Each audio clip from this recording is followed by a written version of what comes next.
look at people and I see nothing worth liking. Welcome to the Regular Menthol Podcast, where we discuss Keynote movies. My name is Tate. My co-host here is Mr. Chris. Hello, folks. We give our thoughts on the movie, our experience with it growing up. Then we discuss very specific scenes that we like, followed up with our own Keynote rating. Today, we're discussing the 2007 movie There Will Be Blood, starring Daniel Day-Lewis and Paul Dano.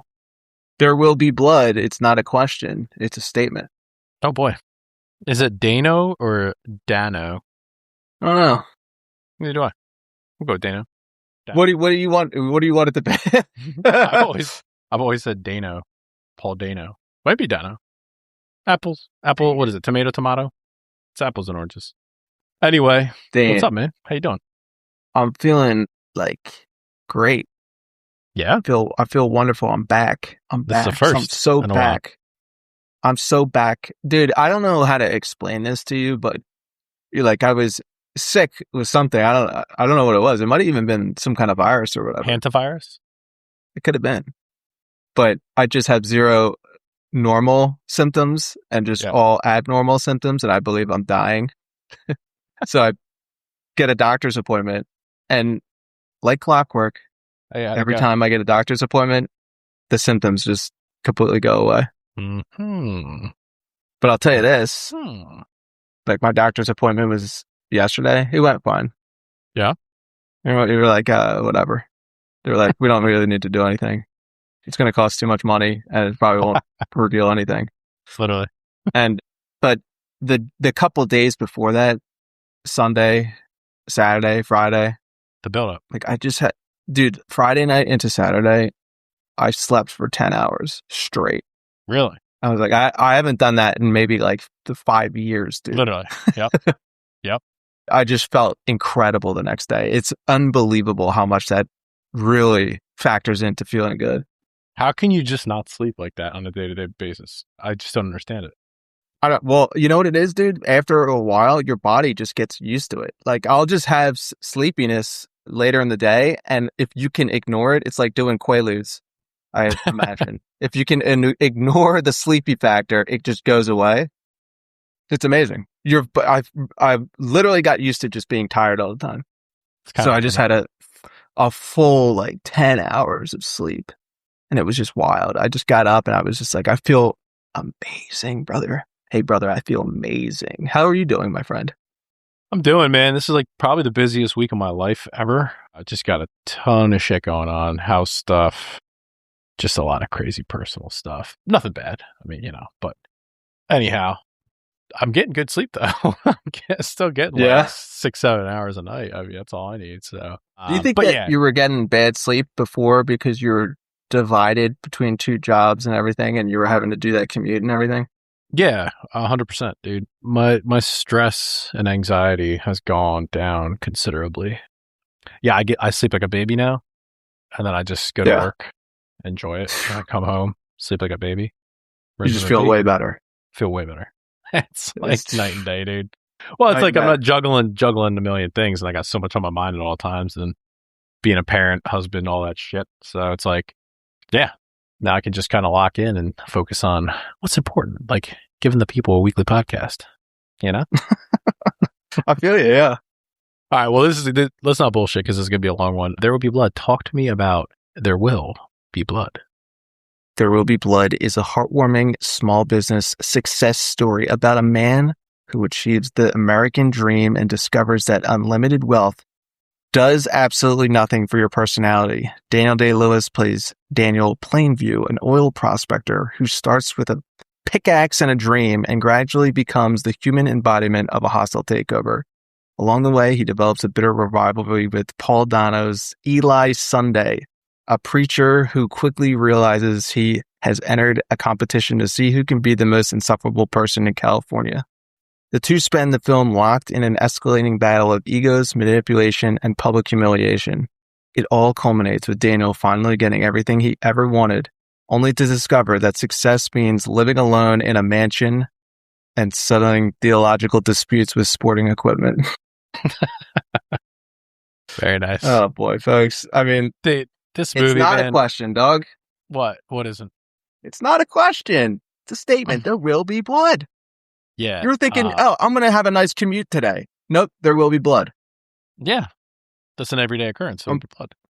I'm going to sit down and listen to a relaxing podcast. Nope, there will be blood. You're going to have to sacrifice blood. This movie, one of my personal top, I don't know, call it top 20, 25. It's like so good that it's assumed Keynote. And I don't think we really necessarily have to cover it, but I think it's just too good that we have to cover it. You know what I'm saying? Mm-hmm. Mm-hmm. Yeah, I hear you. It's I know I've somewhat come off as a Paul Thomas Anderson fanboy, but just another banger from him. Would you consider this to be his best film, my friend? I guess. You know, very unenthusiastic. I don't know. Yeah, I don't know if I'm as like big on this movie, but that's like a personal thing. Whereas I realize it's greatness, but like personally, I might not like it as much as perhaps some other Paul Thomas Anderson movies. But that's again like a just my personal kind of thing that I realize. Let me ask you: isn't worth talking about. Inherent Vice, we covered that. Better or worse than Inherent Vice?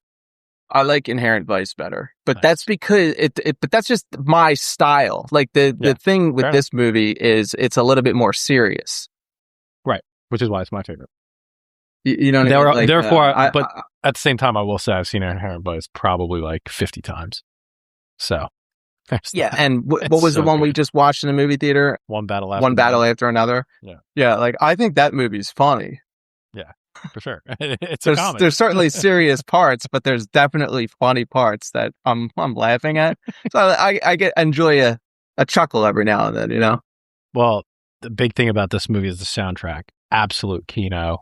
I say this always talking about Jonny Greenwood, who does the majority of soundtracks for Paul Thomas Anderson, this one being the first that they teamed up on. I think he's done like every movie since then, but this guy is the genius behind Radiohead, folks, if you didn't know.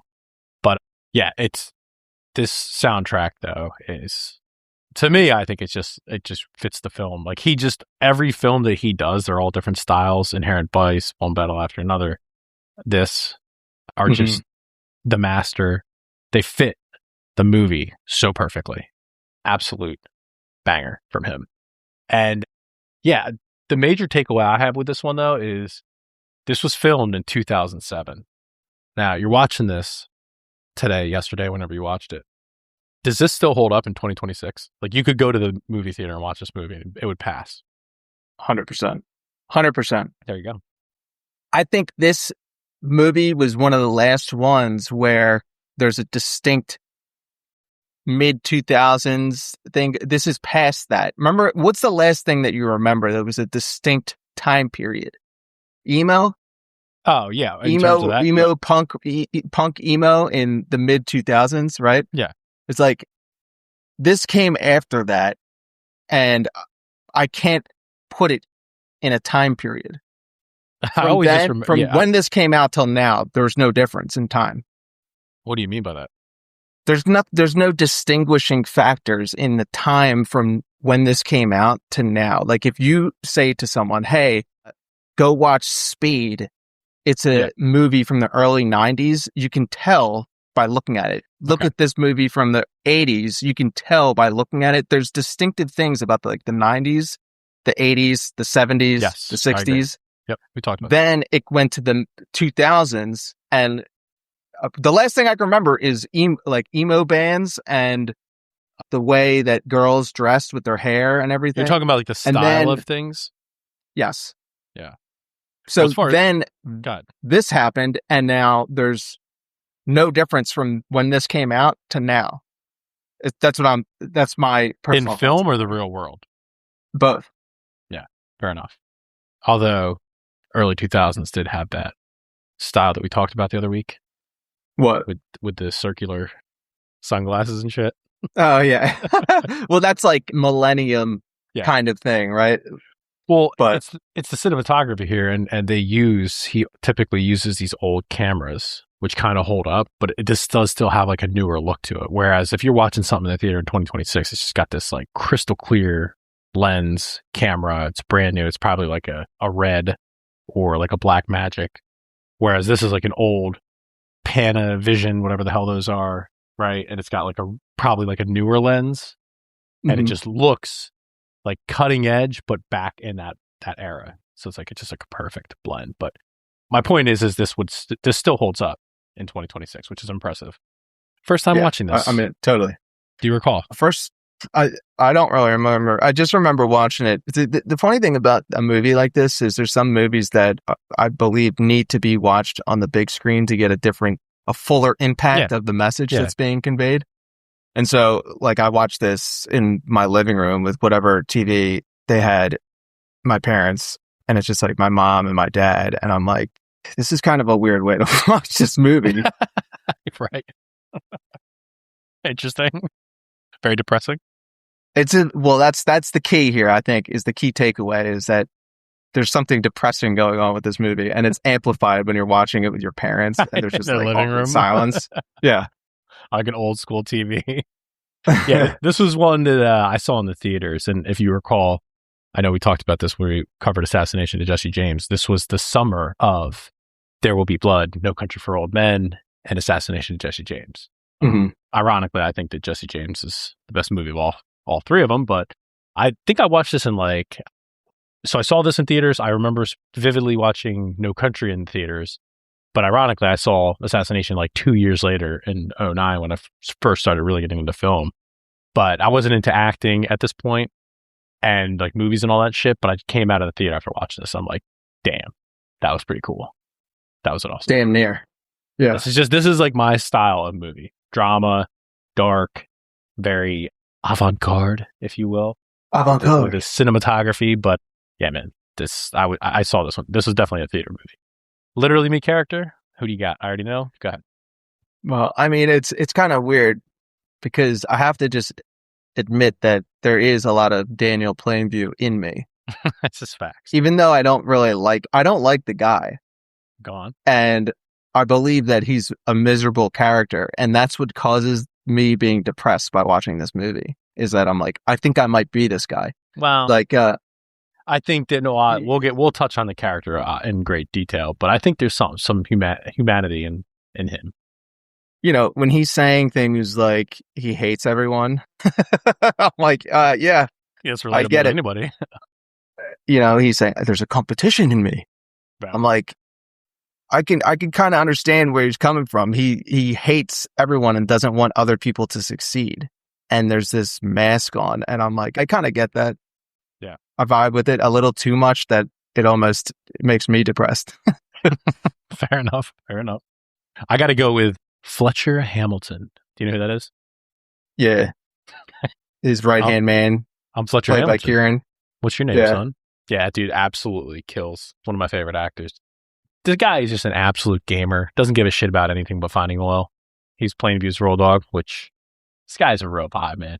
This guy, I can get behind this guy. So let's get into some of these fun facts. Got some cool shit here. While on location in Marfa, Texas, No Country for Old Men was the neighboring film production. One day, Paul Thomas Anderson and his crew tested the pyrotechnic effects of the oil derrick, which caused the fire, causing an enormous billowing of smoke, intruding on the shot that Joe Coen and Ethan Coen were shooting. This caused them to delay filming until the next day when the smoke dissipated. So what's kind of wild about this, I've heard this a million times, but they're filming so close to each other. And it's like, given how big Texas is and how vast some of these like expansive lands are, what are the chances that they're like filming a couple miles away from each other at the same time of year, same everything? Kind of wild.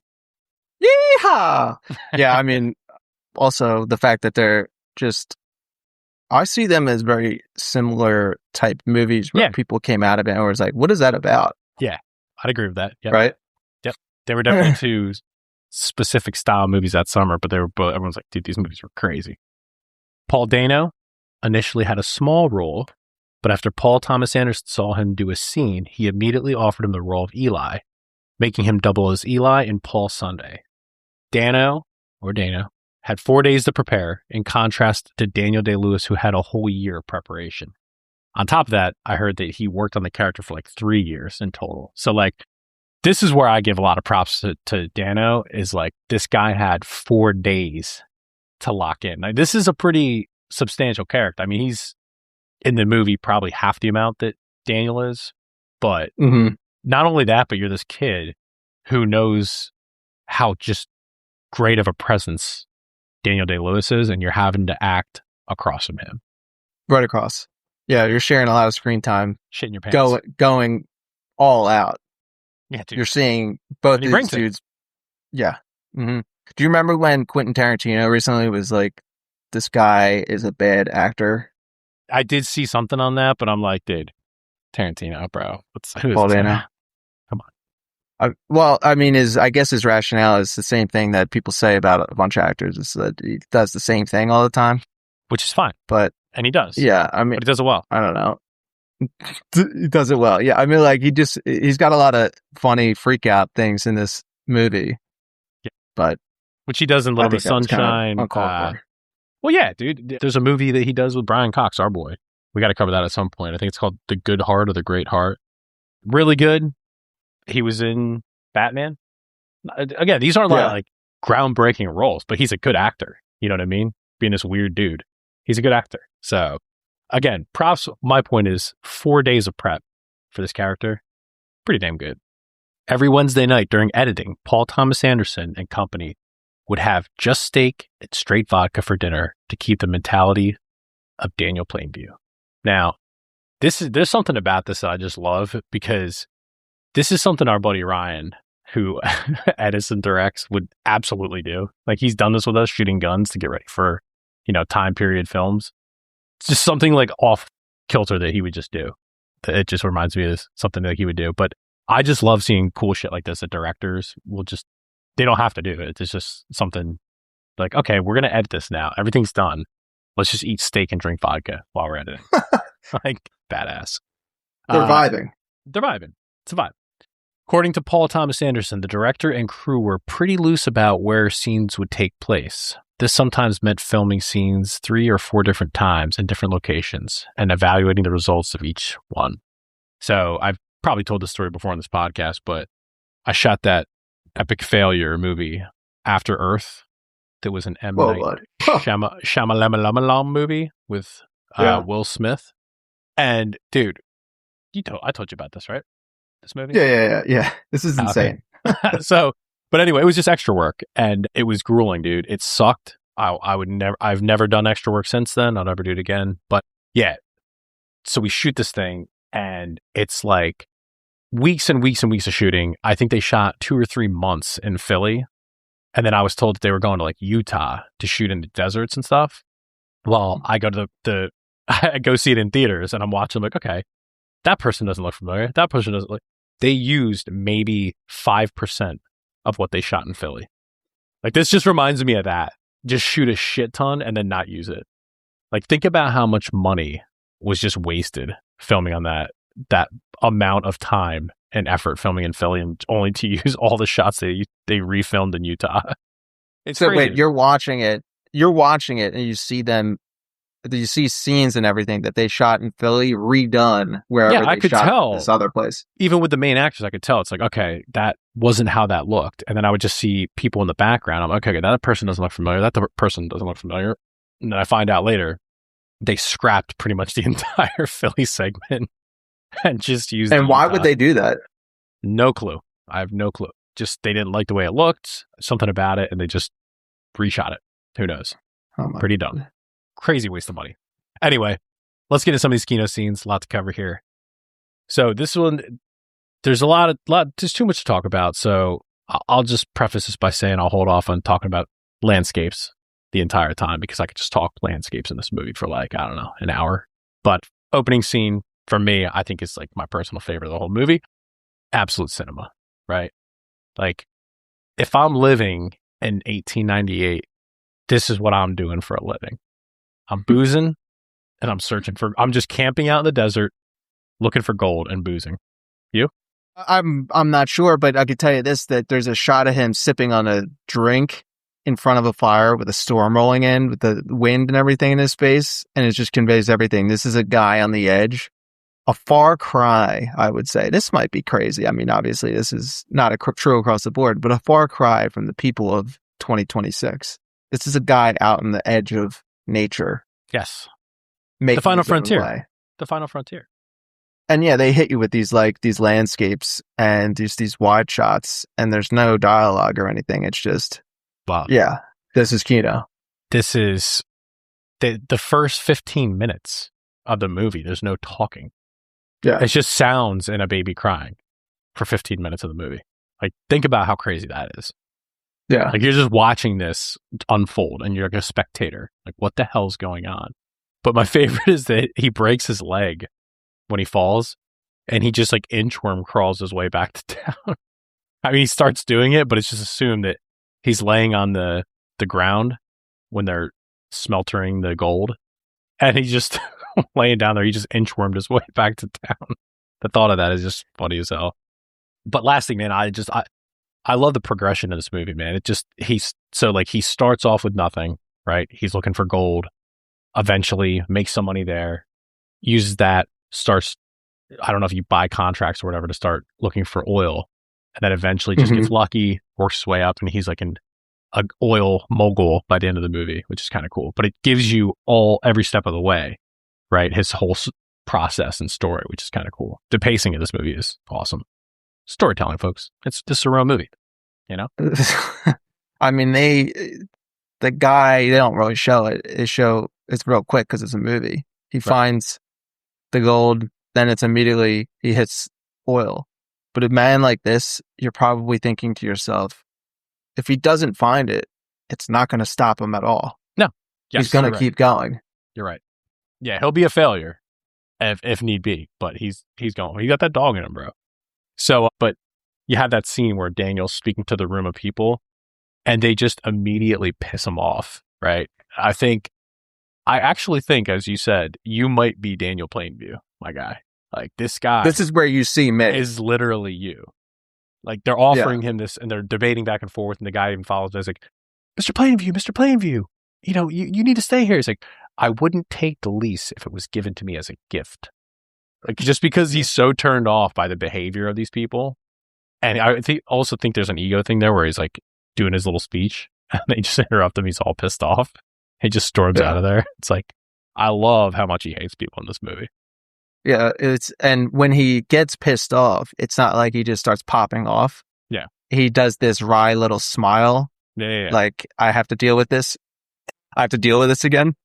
And it's like this thin veneer of this mask. And if he's not too quick to rectify the situation, the mask could come off real quick. Yeah. It's good. I'm like, this is me.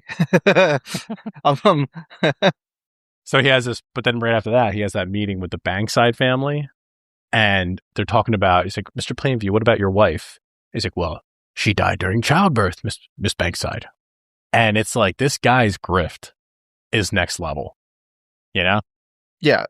Well, the thing is, I saw it as two things going on. One, he's trying to get over on these people, right? He's grifting them because, you know, he's got this kid with him, and he's a family man.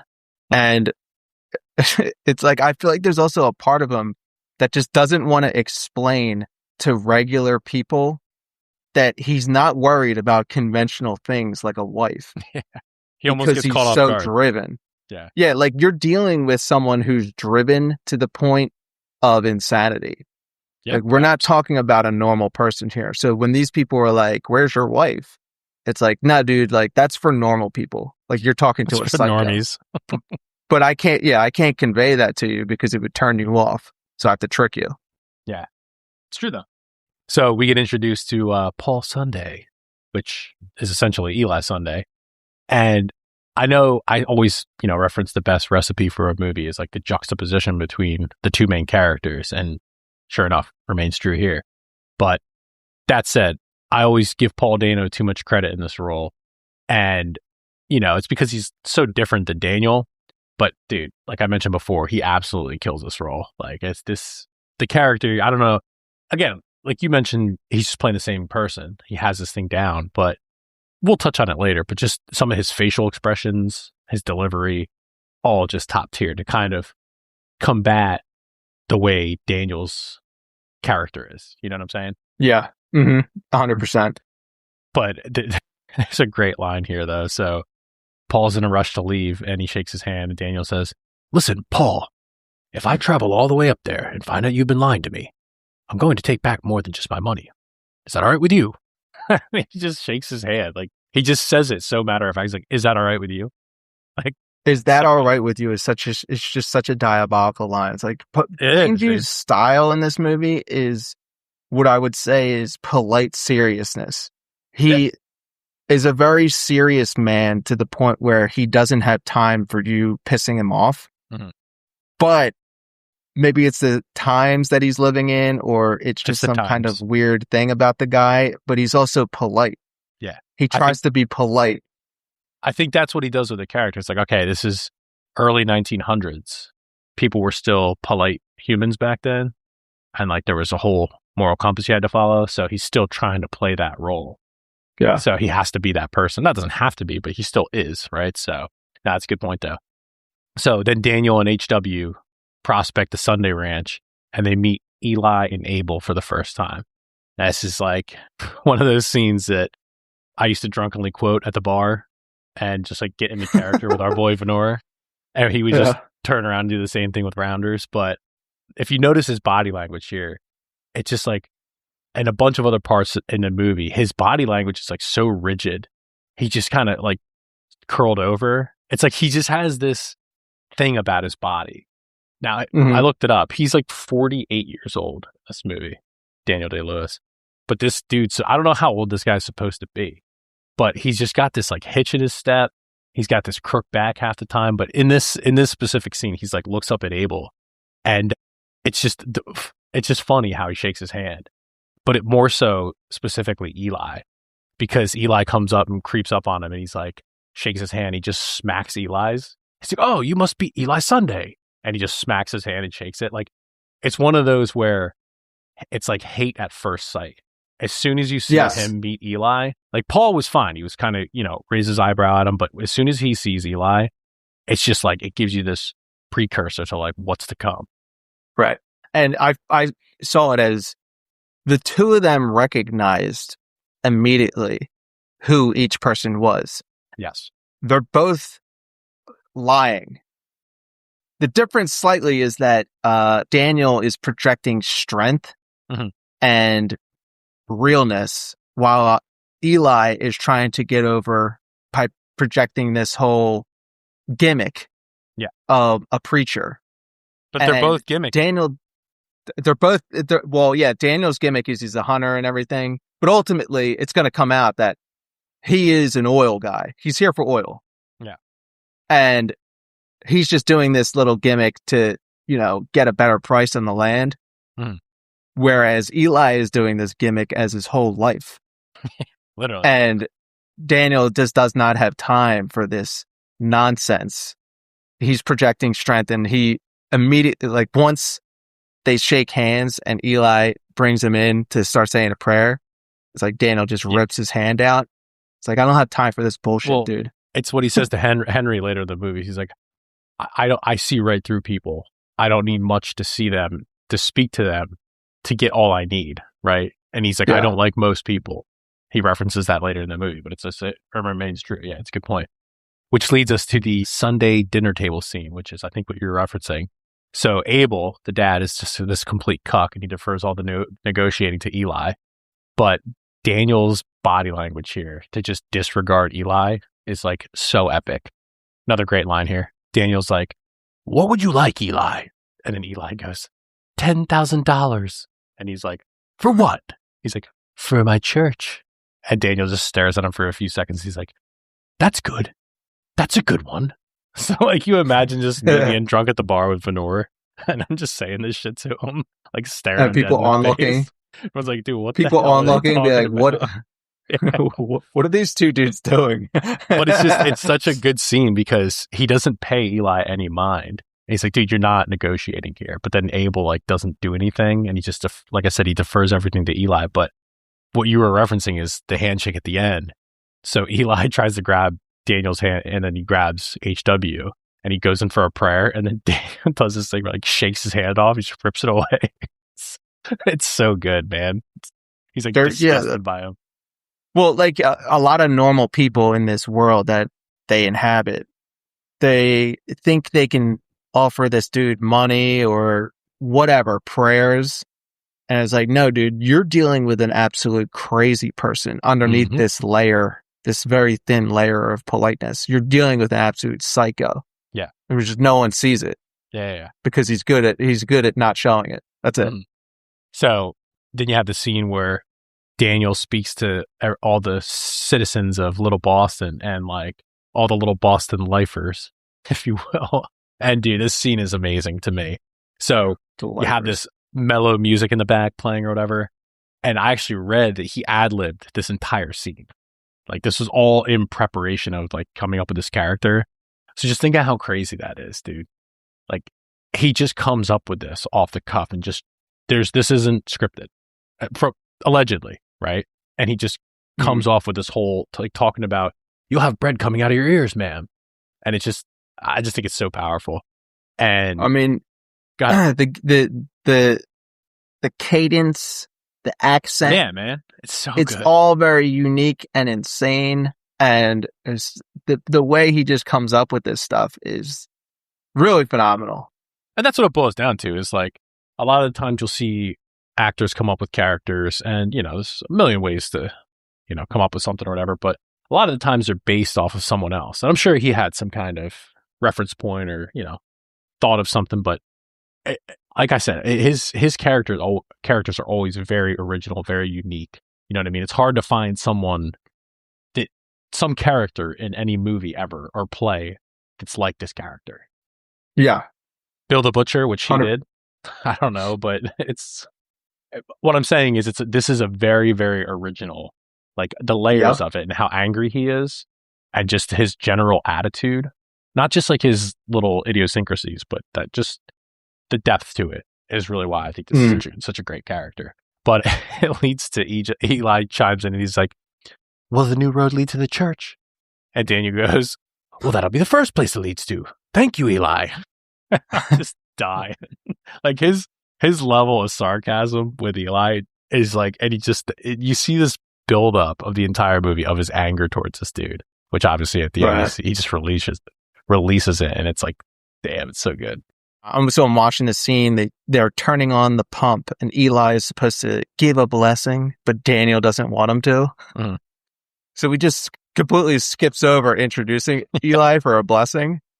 Like he's pulled out. Is he the perfect casting for this guy? Like something about his face, and demeanor leads itself perfectly to this.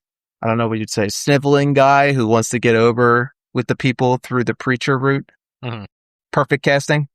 I think that it's perfect casting, but in this movie specifically, because he has this bowl cut, he reminds me of a Cabbage Patch Kid. I'm just like, I can't ever take him serious.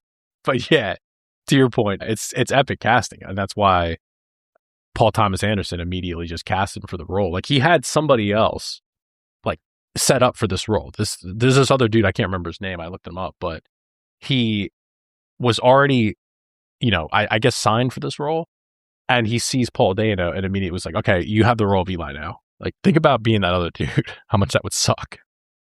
Well, I guess that kind of thing happens in Hollywood or whatever, but I it's one of those things where I see this guy, he's just so perfect. His face is just, everything about it fits the character so much. It's good. Yeah. It's, you know, that's the good thing about, like, that's the thing about this movie. Everyone from, you know, H.M. Tilford to H.W. to Abel to Plainview to like every character is like so good. It just fits the time period. They just look the part.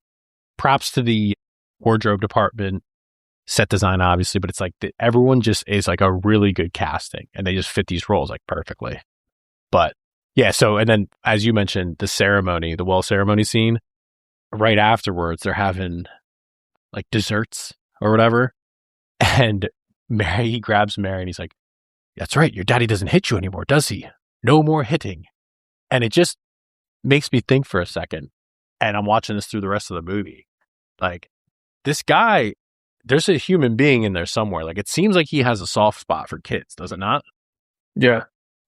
I don't know. I mean, I saw that and I thought to myself, is he doing it because he cares about the kid, or is he doing it because he hates religion so much that Perhaps. it pisses him off that she's getting beat just because she won't say prayers. Perhaps. He sees it as a superstitious thing. No. Which he mentions later. You know? But I just think with like HW, the only times throughout the movie where he's seemingly human is with HW, Mary. Like, you know, that's how I view it as. But no, you might be right.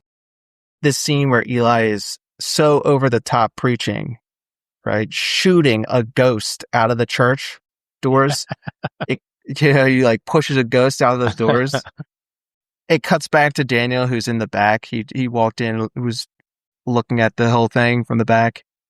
Just a small little smirk as it keys in on his face. And it's conveying everything. It's like he just thinks this is all malarkey. Yeah.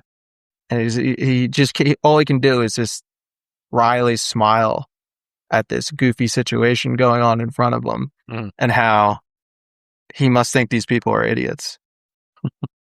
Like, is this me? Yeah. Is this you? Are you not Christ-filled, my dude? I mean, extremely. But if I saw some guy doing some goofy shit like throwing a ghost out of the church doors when I was in church and I saw other people like going wild for it, I'd be like, church. What the fuck? Different type of church. But the ending of that, where they have this exchange, their exchanges here, man, throughout the movie are just so epic. But he's like, well, that was one goddamn hell of a show. And then Eli goes, well, we were happy to have you, Daniel.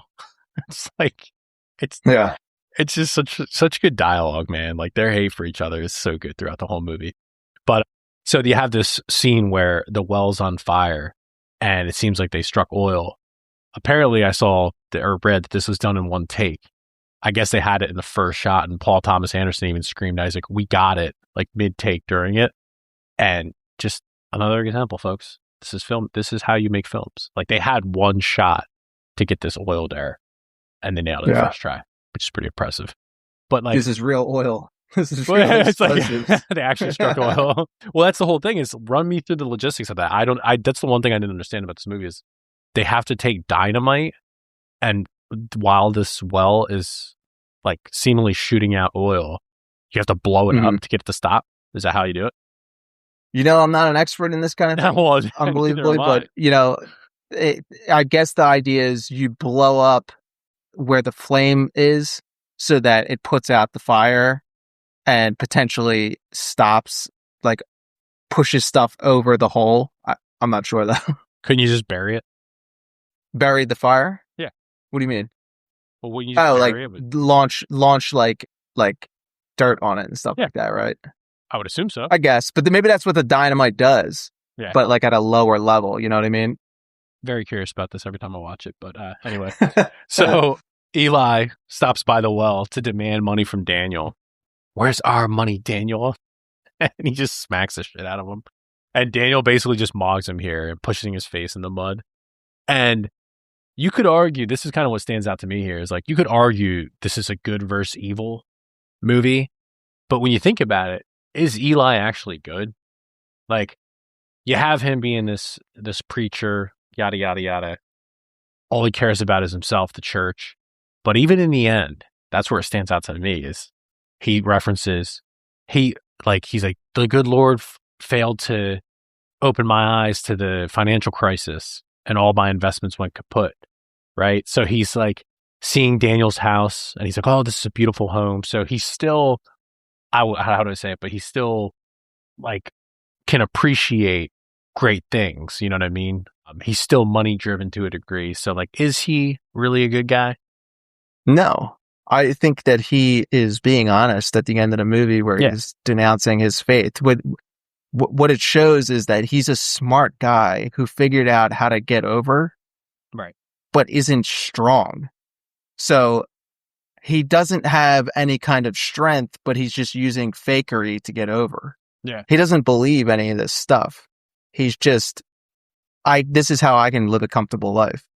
This is like those evangelical preachers who have like private jets and make like millions. Yeah. I mean, like, do you think that these people actually really get into the weeds of philosophy and, you know, how that interacts with religion and everything? I think it's really, they are just saying what they think people want to hear. Right.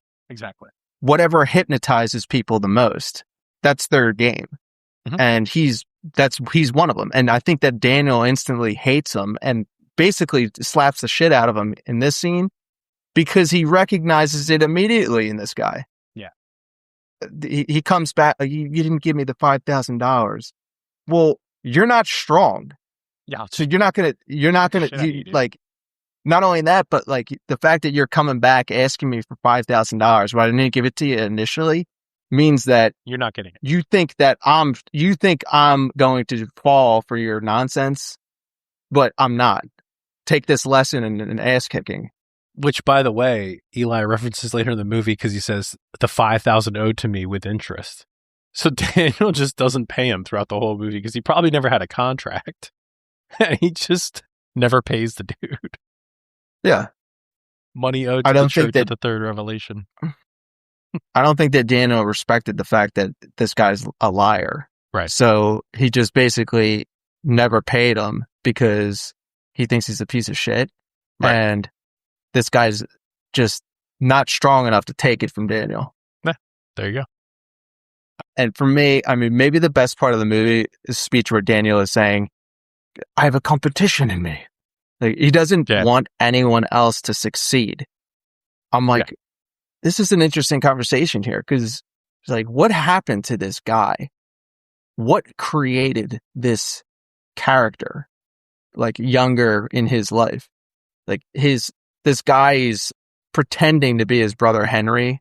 It's like, all my working and failures, like, I just don't care. So in life, who knows how much this actually is true, but how many failures and working does it take for someone to be completely domesticated and give up?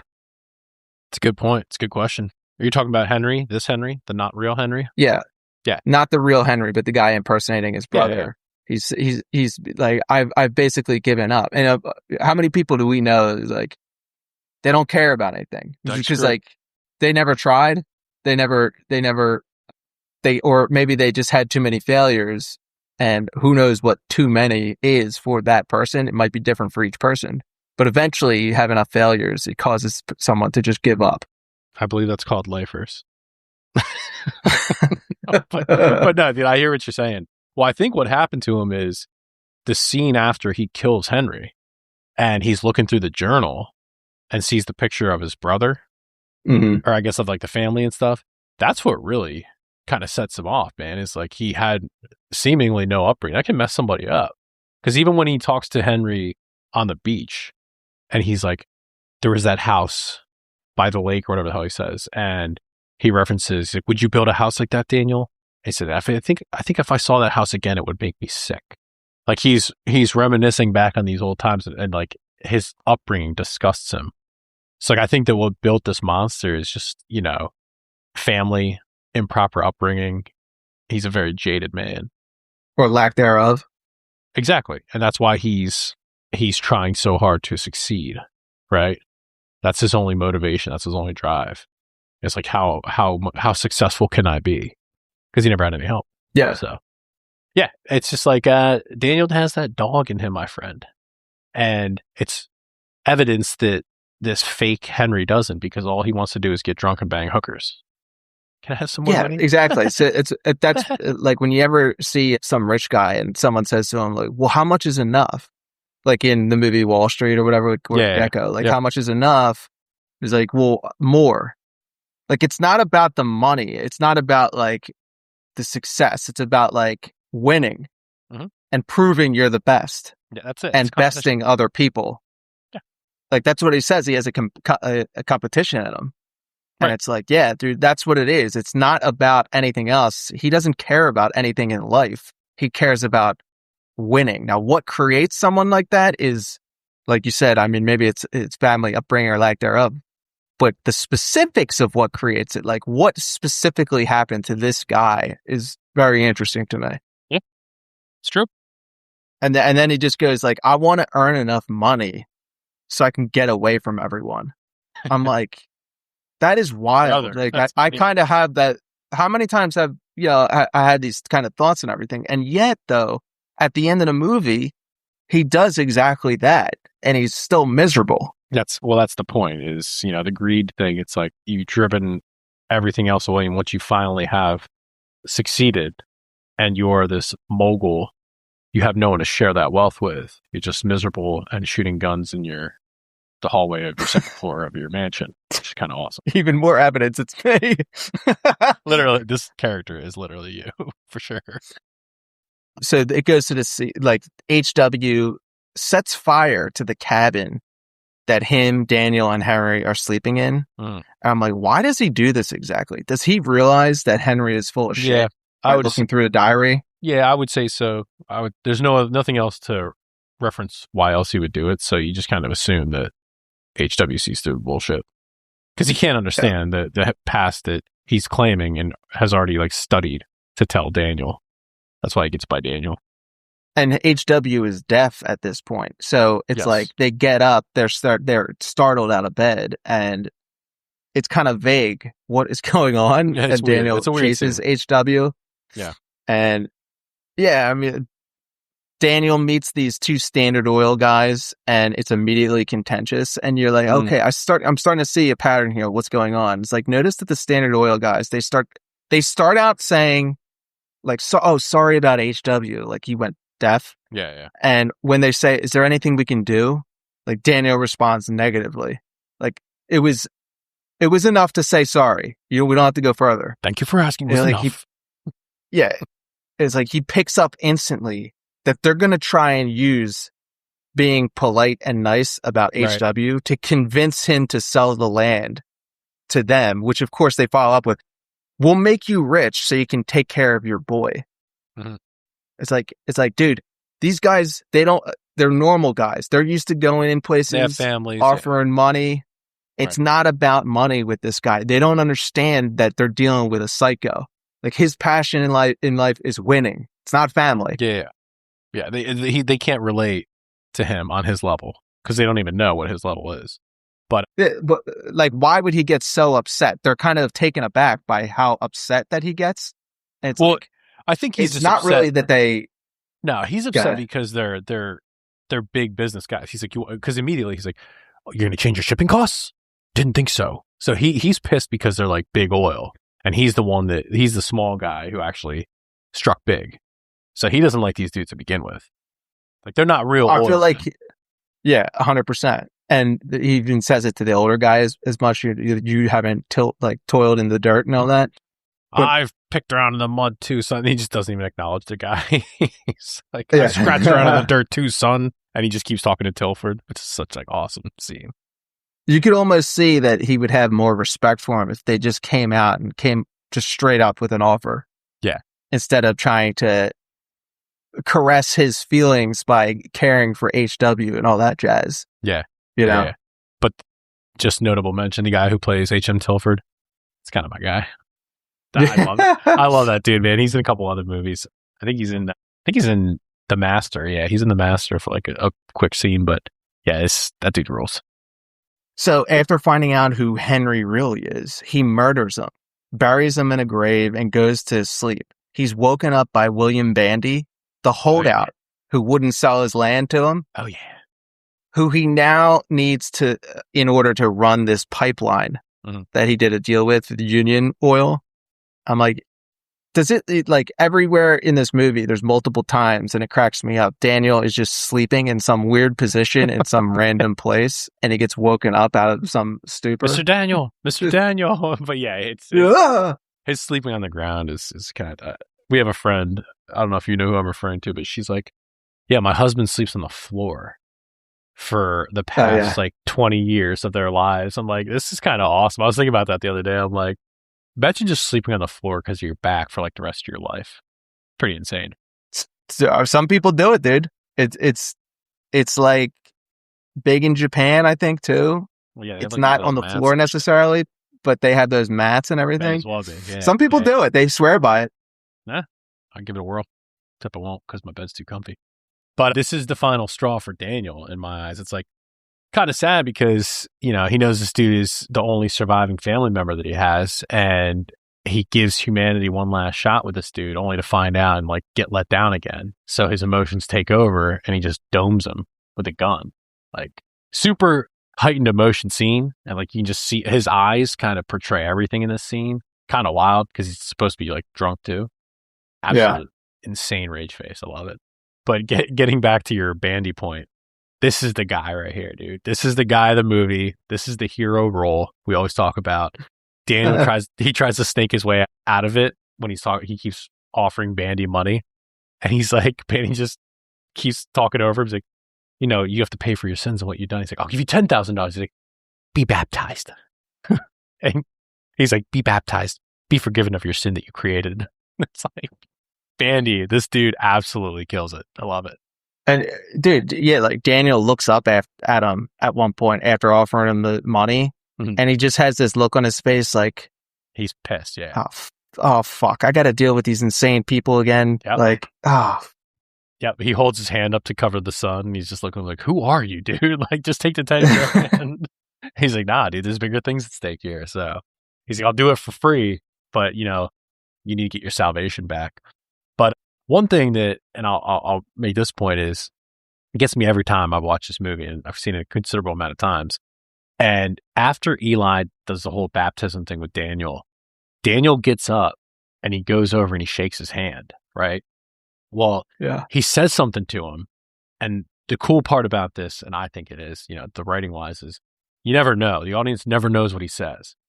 But it's like Eli has this kind of cowarding look on his face when he's shaking his hand like he's scared. And then he smirks and smiles like it was kind of wholesome, like he may have said something nice.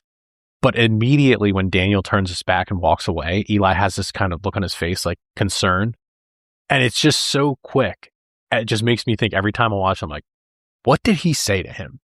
You always want to know, because it's weird. It would be one thing if he said something nice and Eli smiled, but then it immediately turns to concern. I just always love that scene. But yeah, so also right after that scene when he sits down, this is what I was referring to earlier, Mary comes up and hugs him from behind and he grabs her head, you know what I mean? And kind of holds her arm. And that's what I was referencing in terms of, I think that he kind of latches on to kids because they're innocent, they're wholesome. And like I had mentioned before, this is who I think he is referring to in his own life before he was ruined as a kid. Well, yeah. Kind of drawing those parallels. You know what I mean? Also, kids aren't destroyed by the world yet. Yes. They don't have to deal with this very wholesome lying to people and bullshit. Yeah, that's how I kind of just take his character and why he's so jaded. So after this point, the movie just kind of goes really fast, right? Yeah. It's like years pass. HW marries Mary. Daniel seems to have become an insane alcoholic living alone in a mansion. And it took the whole movie for Daniel to finally reveal to HW that he's not his father. Right. And it's like, did this kind of adoption take place back in the day where people would just take kids and just be like, just lie to them their whole life and be like, I'm your dad? Well, I'm not actually your dad, bud. So have fun in Mexico. Well, if you recall, he acquired, if that's the right word, HW in 1898. And it's just some random dude. I think you have to appreciate just these dudes who went out west prospecting. There's like no footprint of them. They don't exist. Right. They're barely even humans. So this dude has this... You could kill him. Newborn... Oh, you could kill him. No one would ever know. And he has this newborn kid who knows what happened to the mom. That's probably the story he uses. And that's ironic because Daniel's using someone else's storyline, right? And he hates Henry for it. But so he uses this kid, and it's what's to say that that's not his child? There's no. These are towns that are popping up out west, like at the drop of a hat if they find any oil or gold. So it's like no surprise. I'm sure this happened all the time. So, but one thing I will point out, I just think it's funny. The guy dies, and all of a sudden it's just like, I guess I'll just take this kid. Well, yeah, he's like, it's just an opportunity. He's an opportunist. I can use him as like a bargaining token. I'm a family man. Getting land. But great casting. This is my son, HW. Great casting. Speaking of HW, the dude who plays the grown-up HW, I think, looks exactly like this kid would look like grown up. Excellent casting. That's all I want to say. Is that guy deaf in real life? I don't know. I was thinking, actually, it's funny you say that because I was thinking about it, watching him doing the sign language. I'm like, probably not, because I don't think it would be difficult to learn sign for like those quick little scenes. So I would say not. But yeah, good casting all around. I'm like, this is the eventuality of all miserable people. Do you know miserable people in your life? I absolutely do. Absolutely do. Okay. This kind to be alone, yelling, out of their mind, seething at everything. Eventually, the thing that makes Daniel what he is the thing that repels people from him. Right. You know miserable people in your life. Do you want to be around them? Never. I hate them. Is it because they steal your energy just by being around them? 100%, dude. I've completely disconnected from those people in my life. It's just draining.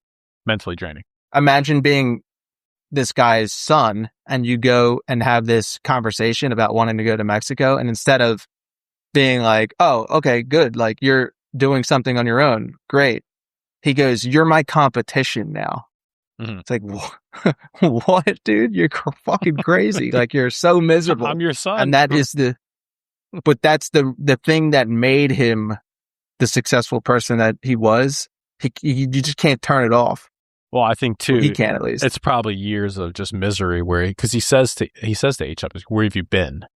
So like he's looking at it as HW abandoned him. He's like, where have you been? And he's like, I've been looking into my own contracts. And he's like, oh yeah, you're gonna abandon me too? That makes you my competitor.